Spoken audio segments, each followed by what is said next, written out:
Welcome back to RVCC online. तो जैसे कि आप सभी जानते हो कि 9th स्टैंडर्ड में हम लोगों ने महाराष्ट्र बोर्ड का M2 का जो फर्स्ट चैप्टर है बेसिक कॉन्सेप्ट्स ऑफ ज्योमेट्री वो शुरू करा था और उसमें हमने ऑलरेडी फर्स्ट एक्सरसाइज कर लिया है। तो आज हम लोग करने वाले हैं सेकेंड एक्सरसाइज। तो चलिए शुरू करते हैं। तो जो पहला मेन क्वेश्चन है उसमें कहा गया है from number line some points and their coordinates are given, determine if given pair of segments are congruent or not। जो ये segments हैं वो congruent है या नहीं मुझे बताना है। मुझे सिंपल सी बात है कि बताना है segment जो है वो congruent है या नहीं। congruent का सिंबल है ऐसे, है ना, ब्रश के ऊपर टूथपेस्ट, है ना। congruent का सिंबल है कुछ इस तरीके का। तो ये कॉन्ग्रुएंट का सिंबल है। मुझे बताना है कि दो सेगमेंट्स कॉन्ग्रुएंट है या नहीं। अब दो सेगमेंट्स कॉन्ग्रुएंट कब होंगे मैं बताता हूँ। मान लो एक सेगमेंट है AB, दूसरा एक सेगमेंट है CD। ये दोनों सेगमेंट्स कॉन्ग्रुएंट कब होंगे? जब दोनों का लेंथ सेम होगा। जब दोनों का जो लेंथ है वो सेम होगा। मान लो इसका लेंथ 5 है और इसका भी लेंथ 5 है, तो उस वक्त में बोल सकता दोनों कॉन्ग्रुएंट है। अगर उनके लेंथ मैच नहीं हो रहे हैं तो कॉन्ग्रुएंट नहीं है ना। कॉन्ग्रुएंट का मतलब होता है सेम या इक्वल, ऐसे भी समझ सकते हो। तो कॉन्ग्रुएंट मतलब क्या कि दोनों का लेंथ मैच करना चाहिए, तो ये इक्वल हो जाएंगे, कॉन्ग्रुएंट हो जाएंगे।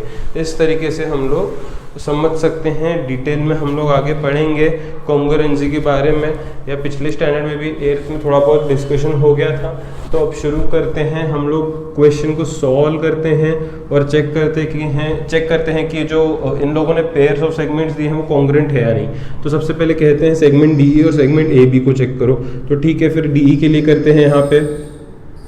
तो सॉल्यूशन में कैसे करेंगे, देखो यहाँ पे सबसे पहले मैं ऊपर हेडिंग देता हूँ फॉर सेगमेंट DE, है ना। D का कोऑर्डिनेट क्या है? ABCD। D का कोऑर्डिनेट है -7। E का कोऑर्डिनेट क्या है? E का कोऑर्डिनेट है 9, राइट। मुझे लेंथ ढूंढना है, लेंथ DE ढूंढना है, लेंथ DE ढूंढना है। लेंथ DE मतलब ही distance of DE। Length DE मतलब ही डिस्टेंस ऑफ DE। और डिस्टेंस कैसे ढूंढते हैं हम लोग? बड़े कोऑर्डिनेट में से माइनस करते हैं छोटे कोऑर्डिनेट को। ये तो मैंने पिछले एक्सरसाइज में भी समझाया था। एक नेगेटिव है एक पॉजिटिव है, तो पॉजिटिव बड़ा होगा, बड़ा माइनस जो भी छोटा है, राइट। तो 9 माइनस माइनस प्लस हो जाएगा 7। 9 + 7 कितना हो जाएगा? 16 यूनिट्स हो जाएगा लेंथ ऑफ DE। DE के बाद AB का चेक करना है, तो हेडिंग देना पड़ेगा for segment AB, right. AB के लिए A के जो कोऑर्डिनेट है A का वो देखो -3, B का जो कोऑर्डिनेट है वो देखो 5 है। तो मुझे ढूंढना है लेंथ ऑफ AB, क्योंकि लेंथ मैच करेगा तो ही कॉन्ग्रुएंट है या नहीं वो मैं चेक कर सकता। लेंथ ऑफ AB मतलब ही distance from A to B।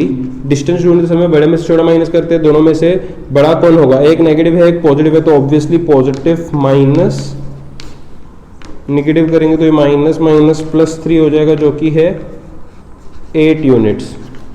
अच्छा, क्या दोनों का लेंथ मैच कर रहा है? नहीं। तो क्या दोनों कॉन्ग्रुएंट हुए? नहीं। इसके नीचे लिखना है therefore length of DE is not equal to length of AB। Therefore segment DE ये कॉन्ग्रुएंट हुआ, लेकिन not congruent to segment AB, है ना। कॉन्ग्रुएंट की साइन को कट करेंगे तो नॉट कॉन्ग्रुएंट हो जाएगा। तो पहला वाला क्वेश्चन तो आई होप सभी को समझा होगा। कुछ भी नहीं है यार, ये सब तो पहले ही करा हुआ है। बस मुझे इक्वल है तो कॉन्ग्रुएंट, इक्वल नहीं है तो नॉट कॉन्ग्रुएंट। अब इसमें क्या मुश्किल है कि नहीं? फालतू में सब बोलते हैं हार्ड है, मैथ्स हार्ड है। क्या हार्ड है? कुछ भी नहीं है। हेडिंग देता हूँ फॉर सेगमेंट BC, है ना। तो B के कोऑर्डिनेट्स क्या हैं? देखो B का कोऑर्डिनेट 5 है, वैसे ही C का कोऑर्डिनेट अगर देखोगे तो 2 है, राइट। तो अगर मुझे यहाँ पे चाहिए लेंथ BC, मतलब मैं ढूंढूंगा distance from B to C। बड़े में से छोटा माइनस करो, बड़ा 5 छोटा 2, आंसर 3 यूनिट्स, नेक्स्ट है फॉर सेगमेंट AD। ए के कोऑर्डिनेट्स अगर देखोगे ऊपर टेबल में तो -3 क्वेश्चन में दिया है, डी के कोऑर्डिनेट्स अगर टेबल में देखोगे तो -7 नज़र आएंगे। तो मुझे लेंथ AB चाहिए, AD चाहिए, सॉरी लेंथ AD चाहिए, इसका मतलब डिस्टेंस चाहिए फ्रॉम A टू D। बड़े में से छोटा माइनस करो, दोनों अगर नेगेटिव हैं तो जो छोटा वाला होगा उसे बड़ा मानेंगे, बीच में माइनस और फिर ऐसा। ये तो मैंने ऑलरेडी पिछले में डिस्कस करा है एक्सरसाइज में। -7 हो जाएगा, 7 - 3 4 यूनिट्स आएगा। क्या दोनों इक्वल नज़र आ रहे हैं? बिल्कुल नहीं। तो length of BC not equals length of AD, therefore segment BC is not congruent to segment AD। ठीक है, यहाँ पे सेकंड क्वेश्चन भी खत्म होता है। थर्ड फिर BE और AD को चेक करना है, थर्ड फिर BE और AD को चेक करना है। तो आइए शुरू करते हैं। For segment BE, for segment BE, B जो है वो कितना है? B जो है वो 5 है, B जो है वो 5 है। E जो है वो कितना है? E जो है वो 9 है ना। तो फिर मैं यहाँ पे लगाता हूँ लेंथ BE मतलब डिस्टेंस BE, बड़े में से छोटा माइनस, 9 - 5 वी गेट 4 यूनिट्स। तो ये मिल गया फॉर सेगमेंट BE। अब लिखते हैं फॉर सेगमेंट AD। A कितना है? A है -3, D कितना है? D है -7। तो अगर मुझे लेंथ ढूंढना है AD का, इसका मतलब डिस्टेंस ढूंढना पड़ेगा A टू D का। अब दोनों निगेटिव हैं तो जो छोटा होगा उसे उसका वैल्यू बड़ा माना जाता है और होता भी है। -+7 हो जाएगा, 7 - 3 4 यूनिट्स हो जाएगा। ये तो मैंने पिछले बार ही सॉल्व किया था, पिछले सब क्वेश्चन में। यहाँ पे देखो है ना, तो ये भी 4 है, ये भी 4 है। इसका मतलब length of BE matches length of AD, so we can say segment BE is congruent to segment AD। Simple. I hope पहला क्वेश्चन सभी को समझा होगा। दोनों का डिस्टेंस निकालना है और चेक करना है वेदर दे आर इक्वल और not. If they are equal we can say segments are congruent. If lengths are not equal we consider them to be non congruent. I hope सभी को समझा होगा। फटाफट से स्क्रीन पॉज करके इसे बढ़िया तरीके से नोट कर लो। आगे बढ़ते हैं आगे क्वेश्चंस पे, और लेकिन आगे क्वेश्चंस पे जाने से पहले एक चीज़ समझनी है जो कि है मिड पॉइंट। मान लो एक सेगमेंट है AB, मान लो एक सेगमेंट है AB और M उसका मिड पॉइंट है। अब ये मिड पॉइंट का मतलब क्या हुआ? मिड पॉइंट का मतलब सेगमेंट पे एक ऐसा पॉइंट जो पूरे सेगमेंट को दो इक्वल पार्ट्स में डिवाइड कर दे। देखिए, जो पूरे सेगमेंट को दो इक्वल पार्ट्स में डिवाइड कर दे। समझो ये पूरा 10 है, समझो ये पूरा 10 है, तो मिड पॉइंट आने के बाद वो इक्वल पार्ट्स में डिवाइड करेगा तो AM हो जाएगा 5, BM हो जाएगा 5। तो mid point is a point on segment which divides whole segment into 2 equal parts. दो बराबरी के हिस्सों में डिवाइड कर देने वाला पॉइंट सेगमेंट पे जो आता है उसे हम लोग मिड पॉइंट कहते हैं। और कभी भी अगर मिड पॉइंट आता है तो अगर देखोगे तो ये जो 5 है, मतलब जो एक पार्ट है 5, वो पूरे पार्ट का आधा होगा। जैसे फॉर एग्जांपल ये P है, ये Q है, ये X मिड पॉइंट है मान लो, तो ये PQ समझो 8 है, ये PQ समझो 8 है, तो PX कितना होगा 4, XQ कितना होगा 4। मतलब एक पार्ट जो है वो हमेशा पूरे सेगमेंट का आधा ही निकलेगा। पूरा सेगमेंट 8 है, उसका आधा 4 होगा जी, समझ पा रहे हो? तो ये जो पी एक्स है वो 4 आया, जो कि पूरे पार्ट का आधा आएगा। क्या बात दिमाग में घुस रही है ना? तो कभी भी मिड पॉइंट आता है ना तो हम लोग ऐसा लिख सकते हैं, अगर मिड पॉइंट आया ना तो हम लोग ऐसा लिख सकते हैं, A M length A M is half of whole length A B. देखो मैंने क्या बोला, ए एम जो है वो 5 है, वो आधा है ना पूरे ए बी का, मतलब 10 का, तो मैंने लिखा A M is half A B, A M is half of whole segment A B. यहाँ पे क्या लिख सकते हो वैसे ही, P X is half of P Q, P X is half of P Q. दूसरा एक्स वाई वी, तो क्या लिखोगे, X V is half of X Y. तो अगर मिड पॉइंट आता है तो इस तरीके से हम लोग रिलेशन लिख सकते हैं, इस तरीके से हम लोग रिलेशन लिख सकते हैं। वैसे मिड पॉइंट क्या है, जो पूरे सेगमेंट को 2 इक्वल पार्ट्स में डिवाइड कर दे। तो आई होप सभी को समझ में आ गया होगा मिड पॉइंट का कॉन्सेप्ट, तो हम लोग सम्स को कर सकते हैं। Point M is mid point of A B, if A B is 8 then find length A M. ठीक है, कहते हैं M is mid point of A B. तो सबसे पहले डायग्राम बना के करेंगे इस सम को। गिवन तो हमेशा लिखना ही है ऐसे क्वेश्चंस का, है ना। देखो अगर ढंग से करना है तो गिवन में क्या बोला है, point M is mid point of segment A B, एक चीज़ ये गिवन है। दूसरा मुझे length of A B is equal to 8, कुछ नहीं है मतलब यूनिट्स दिया है। To find length A M, A M का लेंथ फाइंड करने को बोला है, तो टू फाइंड में मैं लिखूंगा to find length of A M, we need to find solution. Solution में सबसे पहले मैं बनाऊंगा डायग्राम, सोल्यूशन में सबसे पहले मैं बनाऊंगा डायग्राम।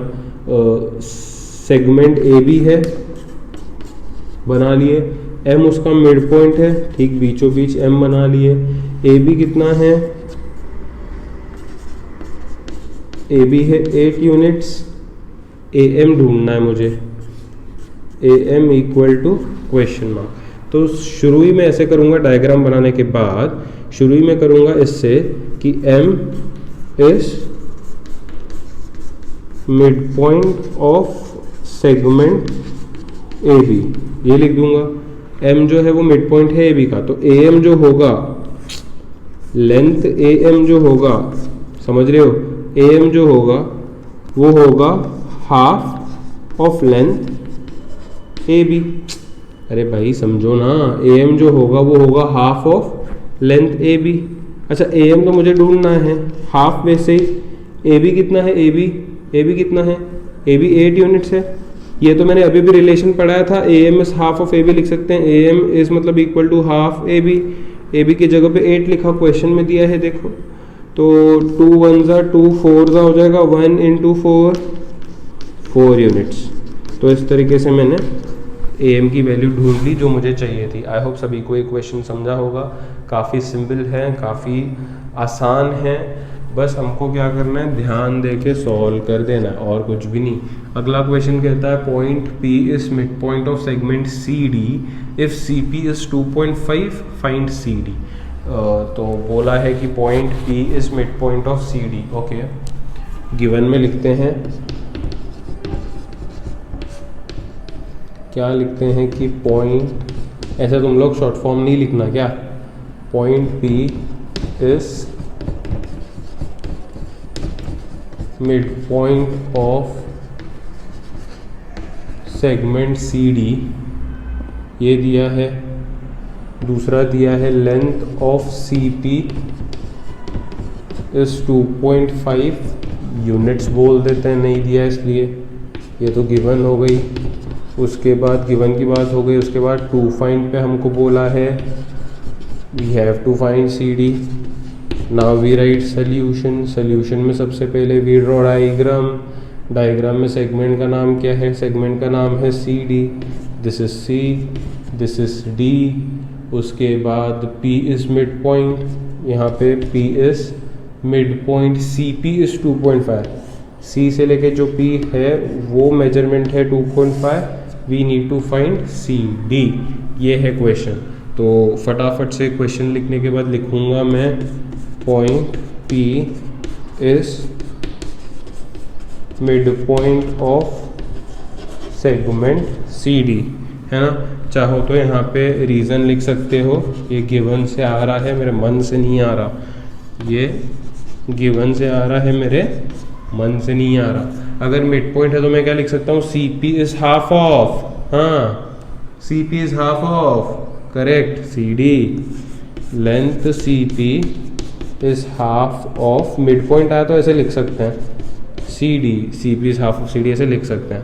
सी पी कितना दिया है, सी से लेके पी कितना दिया है 2.5, ये हाफ, वैसे ही लेंथ सी डी नहीं मालूम, वैसे ही 2 को अगर ऊपर शिफ्ट करोगे तो 2.5 इंटू 2 हो जाएगा, इधर 1 इंटू सी डी, 1 से मल्टीप्लाई करने पे फ़र्क नहीं पड़ता, मतलब सी डी लिख दूंगा मैं, है ना।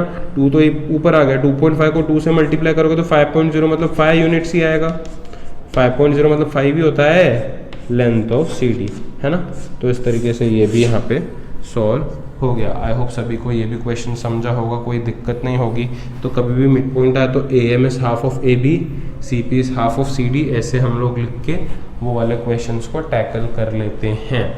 आई होप ये दोनों क्वेश्चन सभी को समझे होंगे। बढ़ते हैं फोर्थ क्वेश्चन पे। तो बोला है if A B is 5, B P is 2 and A P is 3.4, compare the segments. अभी कंपेयर का क्या मतलब हुआ, कंपेयर का क्या मतलब हुआ कि हमको बताना है कौन सा सेगमेंट बड़ा है, कौन सा सेगमेंट छोटा है, बस ऐसे एक कंपैरिजन तैयार करना है। कंपैरिजन में और कुछ भी नहीं करना, just we have to form a relation between them, कि ऐसा रिलेशन बनाना है such that we can say we have to write them, we have to write a relation in ascending manner और descending manner, ऐसा समझ लो, है ना। मान लो एक सेगमेंट है 2, एक सेगमेंट है 5, एक सेगमेंट है 3, तो मैं यहाँ पे क्या लिखूँगा कि 2 is less than 3 is less than 5 ऐसा लिख सकता हूँ, या फिर 5 is greater than 3 is greater than 2 ऐसा लिख सकता हूँ। तो either we form ascending relation और डिसेंडिंग रिलेशन, उसी को कंपैरिजन बोला जाता है। कौन किससे बड़ा, कौन किससे छोटा, ऐसे हमको तैयार करना है। तो इसमें भी ज़्यादा कुछ है नहीं, हमको कुछ करना नहीं है, तो सीधे मैं कंपैरिजन पे ही उतरता हूँ, क्योंकि ये 1 मार्क का सम है। ए बी, बी पी और ए पी दिया है, तो सबसे मैं क्या करता हूँ, छोटे से बड़े में लिखता हूँ।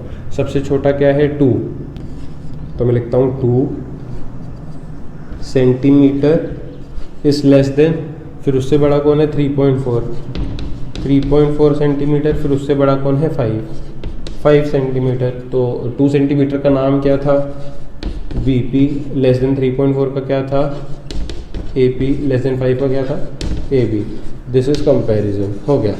इससे ये पता चलता है कंपैरिजन से कि B P was the smallest segment, A B was the longest segment. इसका उल्टा भी कर सकते हैं, बड़े से भी शुरू कर सकते हैं, एक और तरीका, और सबसे बड़ा पहले लिख सकते हो 5 सेंटीमीटर इज़ ग्रेटर देन, फिर उससे जस्ट छोटा 3.4, फिर सबसे छोटा 2।